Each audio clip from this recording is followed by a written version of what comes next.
उपासक उपास्य देव के बल के सिवा और कोई बल स्वीकार न करे हृदय में, नहीं तो मलिन माया अंतःकरण को विपरीत दिशा में ले जाएगी।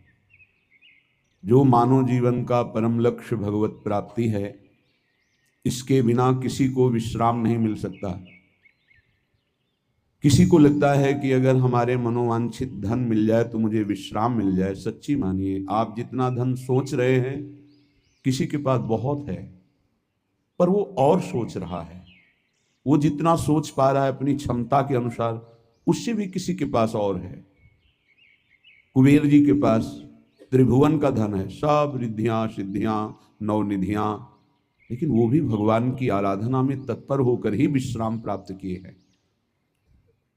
कोई धन से विश्राम प्राप्त करे ऐसा असंभव। दूसरा, शरीर बल। मैं बहुत बलवान हो जाऊं।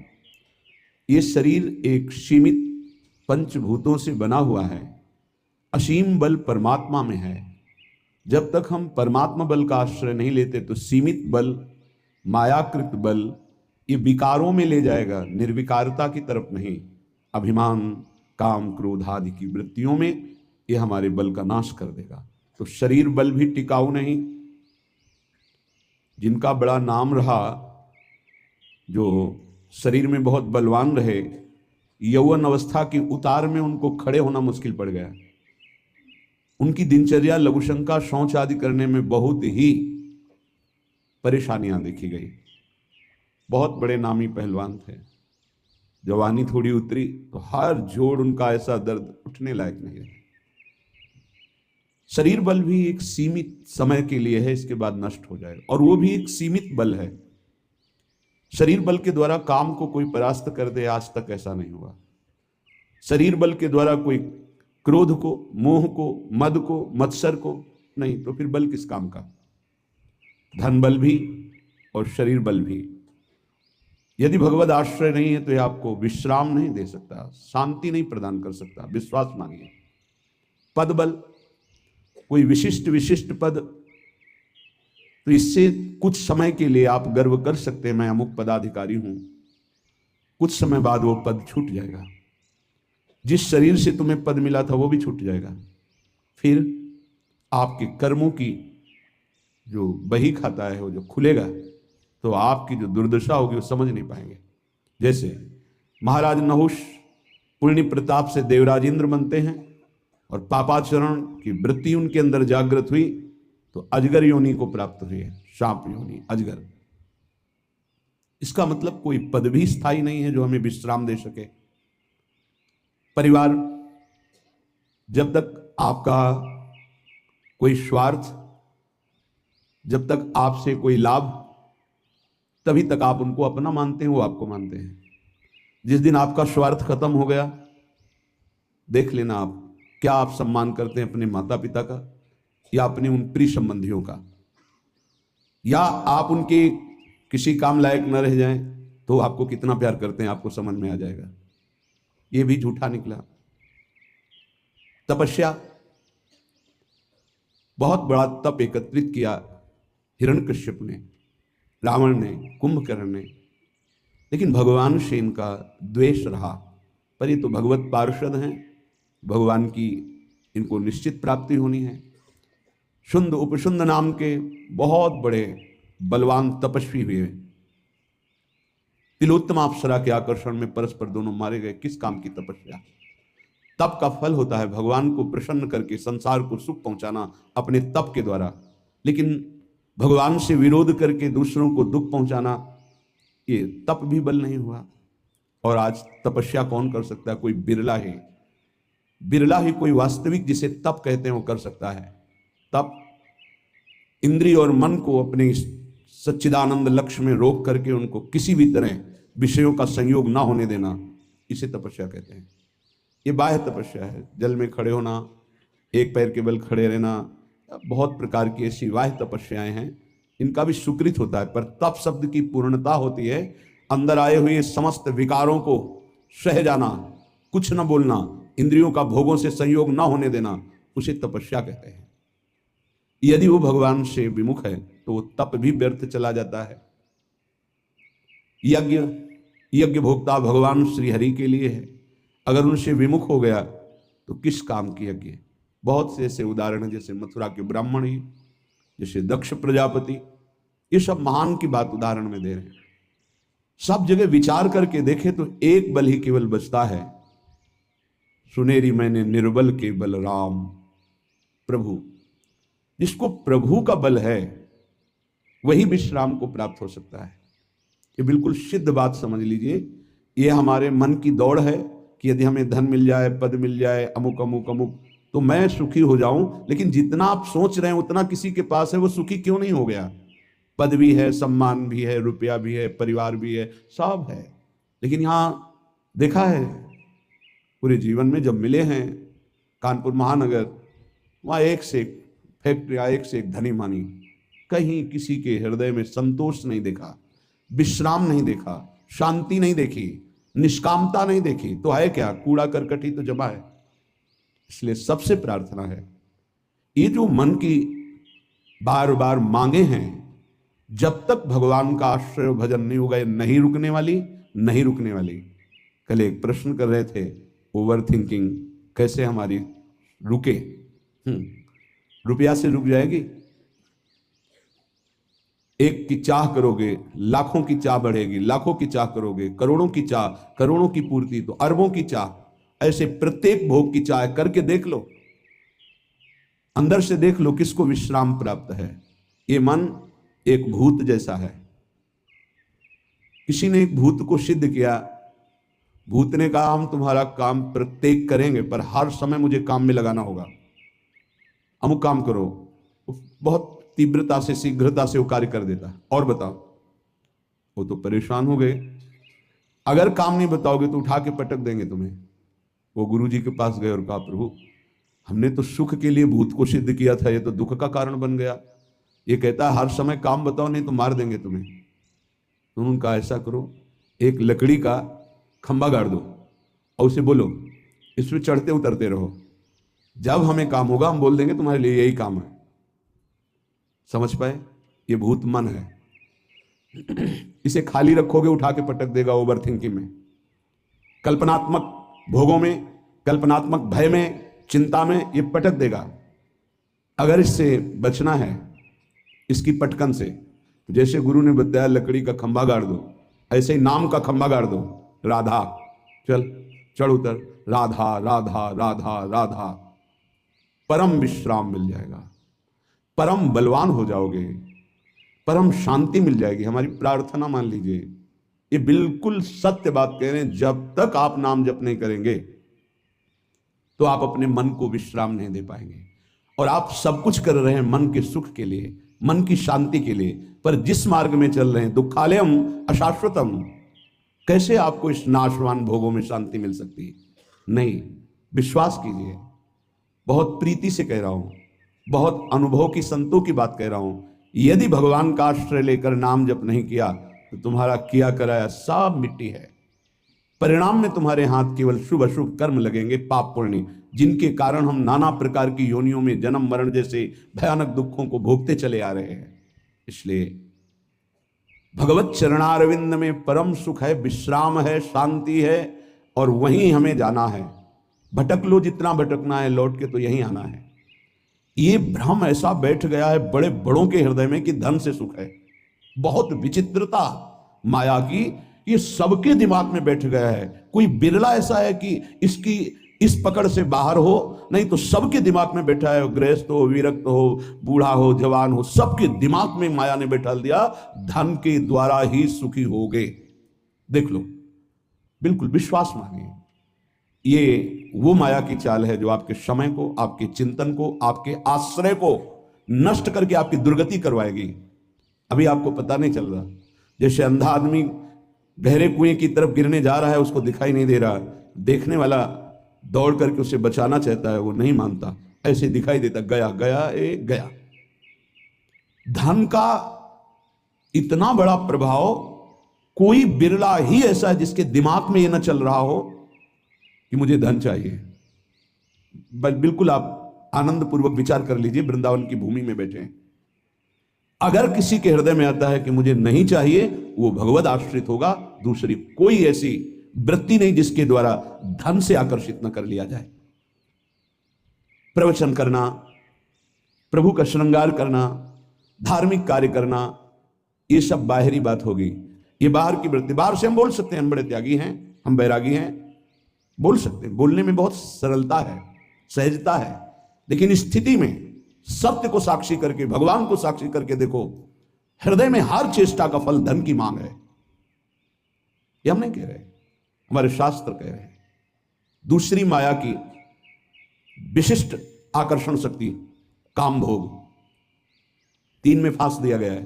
पूरी सृष्टि के कंचन, जिसे धन कहते हैं, वित्त ऐषणा, धन कंचन वित्त ऐषणा, और पुत्र ऐषणा काम भोग, स्त्री शरीर का आकर्षण या विपरीत शरीर का आकर्षण काम भाव से। अंदर से विचार करके देख लो, पूरी सृष्टि की बात, जो अंदर से निष्काम है वो केवल भगवान का आश्रय लिए होगा, वो भी केवल भगवान का आश्रय, वही बचेगा।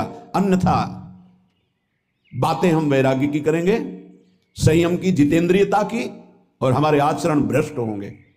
लिख लो, दिमाग में लिख लो, ये प्रबल माया का आकर्षण काम, चाहे पशु पक्षी, चाहे किशोर अवस्था, यौवन अवस्था, वृद्ध अवस्था, कैसी भी अवस्था हो, ये बख्शता नहीं है। सबके दिमाग में एक बात चलती, कैसे संयोग सुख प्राप्त करें, अंदर से देख लो। तीसरा है कीर्ति, हमारा नाम हो जाए, हमारा सम्मान बढ़े, सबसे बड़े हम हो जाए, ये आखिरी मंजिल है। जो काम विजयी है और जो वित्त ऐषणा का त्यागी है, उसके भी हृदय में ये माया आखिरी फंदा फेंक देती है। जिन्होंने संपूर्ण सृष्टि को रचा, सबका भरण पोषण कर रहे हैं, उन विश्वात्मा भगवान का तो नाम जपने के लिए राजी नहीं है कोई, बिरला ही कोई जप रहा है। तुम्हारा नाम होगा, तुम्हारा नाम जपेंगे, तुम्हारी जीवनी पढ़ेंगे। ये माया है, 4 दिनों के बाद ऐसी धूल पड़ती है, कोई नहीं जानता किसी को। ये जो माया का आकर्षण है, ये 3 में रख दिया गया, धन, काम भोग और मान सम्मान प्रतिष्ठा कीर्ति, लोक ऐषणा। ये लोक ऐषणा आखिरी में गिरा ही देती, वही बचता है।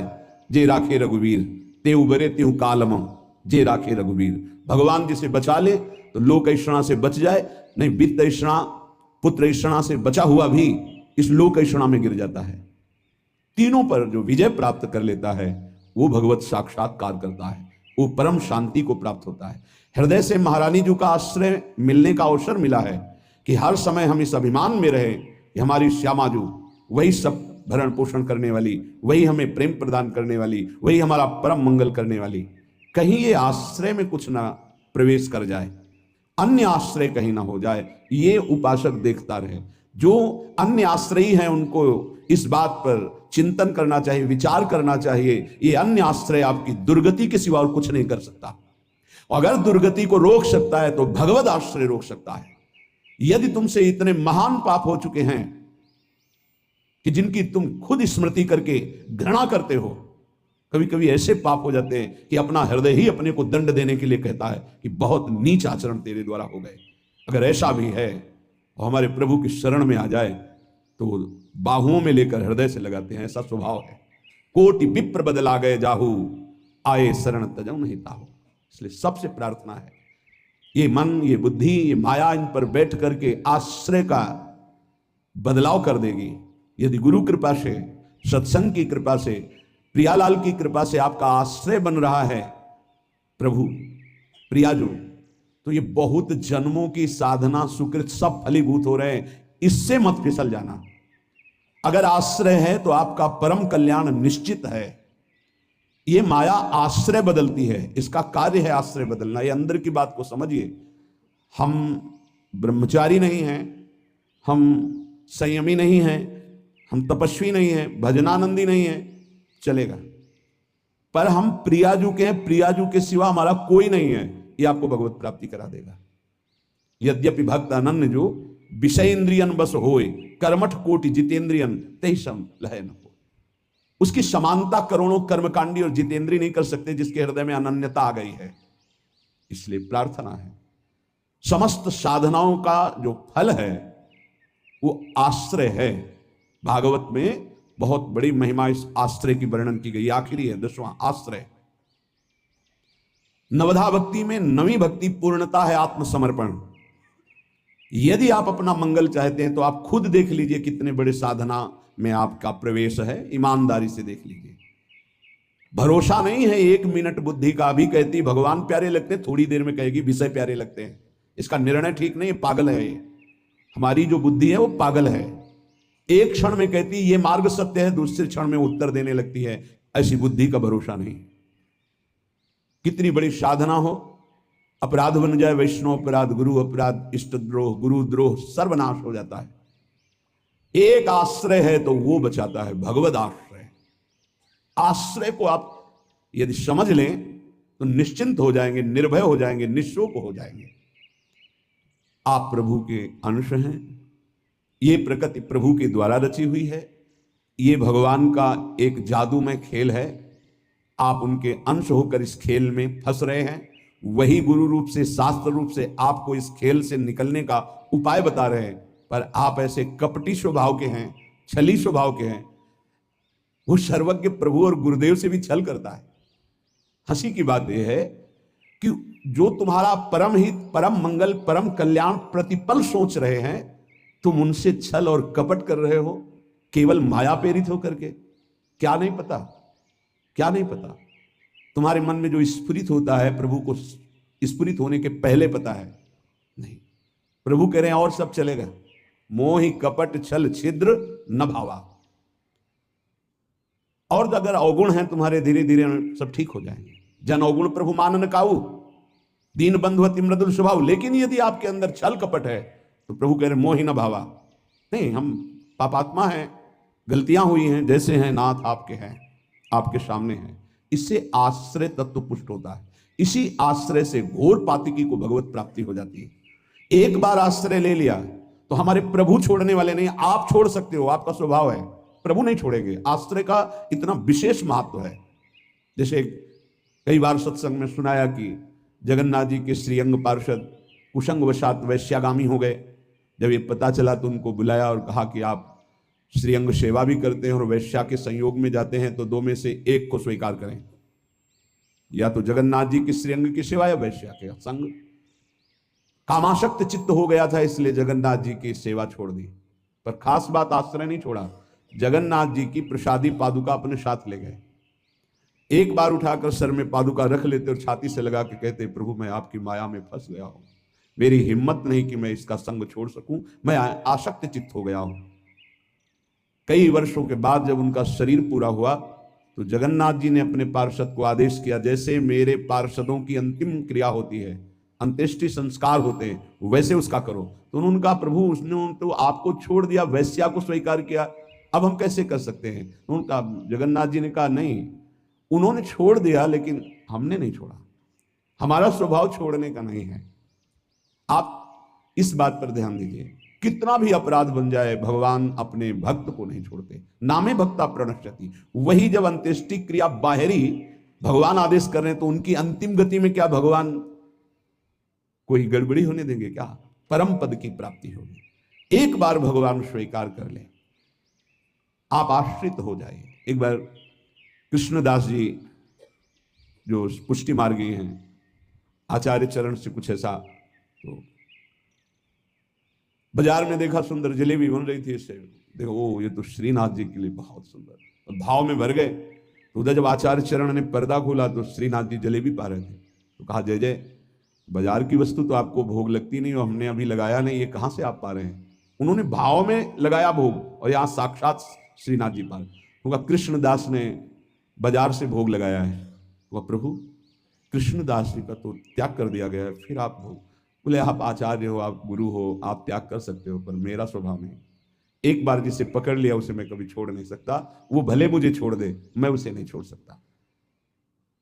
भाई जी महाराज से स्वामी अखंडानंद जी ने कहा, आप अपने मन की कोई एक बात बता दें। तो यही बात बताई कि उमा राम स्वभाव जिन जाना, ताहि भजन तजी भाव न आना। जिसने भगवान का स्वभाव जान लिया उसे भजन को छोड़कर और कुछ अच्छा नहीं लगता। मान लीजिए, कृपा कर दीजिए, अपने ऊपर कर दीजिए, हमारे प्रभु का नाम तुम्हारी समस्त समस्याओं का समाधान है। बस कुछ दिन मन लगे ना लगे, काम बने ना बने, कोई लाभ दिखाई दे ना दिखाई दे, आप सतत नाम जपने का प्रयास कीजिए। परिणाम में नाच पड़ेंगे आप।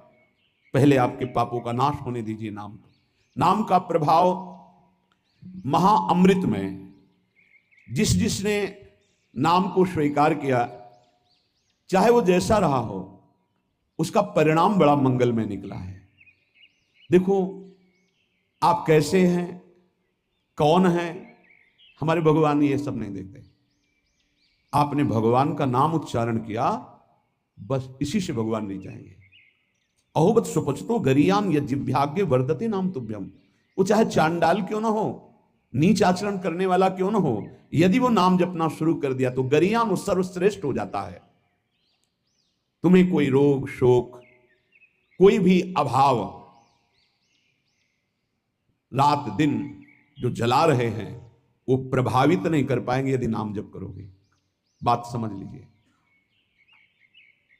ये छोटे मोटे रोगों की क्या बात जो 4 दिन में ठीक हो जाते हैं।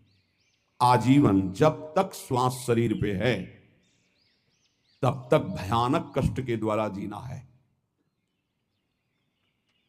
अगर नाम चल रहा है तो इसका कोई कुप्रभाव नहीं है।